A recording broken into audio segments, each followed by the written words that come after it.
America, Iran और Israel के बीच बढ़ते हुए तनाव और तेल बाजार में अनिश्चितता का असर अब रसोई तक पहुंचता दिखाई दे रहा है। कई जगहों पर कमर्शियल गैस की सप्लाई को लेकर सख्ती बढ़ाई गई है। सरकार घरेलू गैस की उपलब्धता पर नजर रख रही है।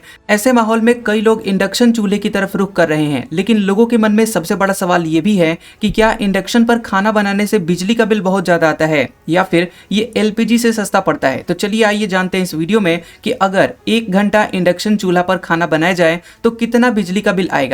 देखिए, इंडक्शन चूल्हे आमतौर पर 1200 वाट से 2000 वाट की पावर के होते हैं और इस पर खाना बनाने का खर्चा आपके इंडक्शन की पावर रेटिंग और खाना पकाने के तापमान पर निर्भर करता है। आमतौर पर 2000 वाट का इंडक्शन अधिकतम सेटिंग पर 1 घंटे में लगभग 2 यूनिट बिजली खपत कर सकता है। इसे ऐसे समझते हैं, बिजली की खपत निकालने का formula energy is equal to power into time divided by 1000। अगर 2000 वाट का इंडक्शन 1 घंटे चले तो 2000 गुना 1 भागा 1000 बराबर 2 यूनिट बिजली। यानी कि अगर इंडक्शन चूल्हा पर 1 घंटे लगातार फुल पावर पर चलाया जाता है तो वो करीब 2 यूनिट बिजली खपत करेगा। अब अगर मान लेते हैं कि आपके इलाके में बिजली की कीमत 8 रुपए प्रति यूनिट चल रही है और 1 घंटे में 2 यूनिट बिजली का खर्चा होता है, तो ऐसे में 2 गुने 8 बराबर 16 रुपए प्रति घंटा। यानी 1 घंटे में इंडक्शन चूल्हा आपका खाना अगर बनाते हैं तो बिजली का खर्चा लगभग 16 रुपए आएगा। अब भारत में घरेलू उपयोग के लिए आमतौर पर 14.2 किलोग्राम का एलपीजी सिलेंडर का इस्तेमाल किया जाता है। अब इसे पैसे के हिसाब से अगर समझें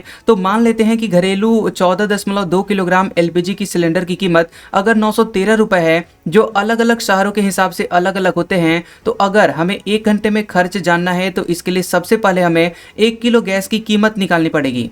अब इसके लिए फॉर्मूला 1 किलो गैस की कीमत बराबर सिलेंडर की कीमत भागा कुल वजन। ऐसे में 913 रुपए अगर सिलेंडर की कीमत चल रही है तो उसको 14.2 से भाग दिया जाए तो 64 रुपए 29 पैसे होता है। यानी कि 1 किलो एलपीजी गैस की कीमत करीब 64 रुपए 29 पैसे पड़ेगी। अब गैस की खपत को समझते हैं। एक सामान्य 2 बर्नर वाले स्टोव में अगर दोनों बर्नर चल रहे हों तो लगभग 0.30 किलो गैस प्रति घंटे में खर्च हो सकती है। ऐसे में 0.30 गुने 64.29 यानी कि 19 रुपए 28 पैसे। इसका मतलब ये हुआ कि अगर गैस चूल्हा लगातार 1 घंटा दोनों बर्नर चलाकर चलता है तो लगभग 19 से 20 रुपए की एलपीजी गैस की खपत होती है।